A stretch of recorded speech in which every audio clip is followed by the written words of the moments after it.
तुम्हाला माझी एक विनंती आहे, या आपल्या 33 आरोग्य केंद्र आहेत, त्यांची तुम्ही कधी अवस्था पाहिली का? एवढी बिकट अवस्था आहे, मला नाही वाटत कुठल्या दुसऱ्या जिल्ह्यात असेल. एवढी बिकट अवस्था आहे. बरं, तुम्ही किती निधी दिला, तो कुठे गेला, त्याची चौकशी तुम्ही करता का? मी 2018ला जेव्हा आरोग्य सभापती होतो तेव्हा मी पाहिलं होतं. त्याच्यानंतर आज असे किती आरोग्य केंद्र आहेत का तिथं स्टाफच नाही, डॉक्टर्स नाही, नर्सेस नाही. बरं, तुमच्याकडे गेल्यानंतर तुम्ही लक्ष देत नाही, तर हे सगळं जे ग्रामीणचा प्रॉब्लेम आहे हा कोणी बघायचा? तुम्ही सांगा ना, नाही तर तुम्हाला मी लगेच फोटो पण दाखवतो काय अवस्था आहे आता त्याची. काय करा, उपाययोजना काय करा? Yes sir.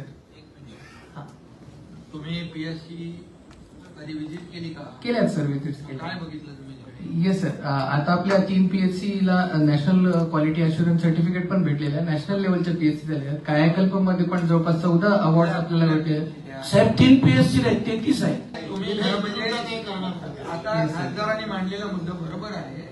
तर पीएससी जर तुम्ही अपग्रेड केल्या तर Yes, वरती sir. हॉस्पिटलमध्ये जाण्याची गरजच लागणार नाही. Yes sir, yes sir. हा तुम्ही तिथे पीएससी ज्या बघा तुम्ही मॉडेल पीएससी केल्या त्यांनी, आणि त्या पीएससी स्मार्ट पीएससी सगळ्या म्हणजे पूर्ण सांगलीमध्ये कंप्लीट केल्या 100%. Yes sir. आता त्यांनी साताऱ्यामध्ये करून आले, आता ते पुण्यात कलेक्टर म्हणून आले. तर ते मॉडेल त्याच्याकडून माहिती घ्या काय केलं त्यांनी ते येस सर. तुम्ही करा.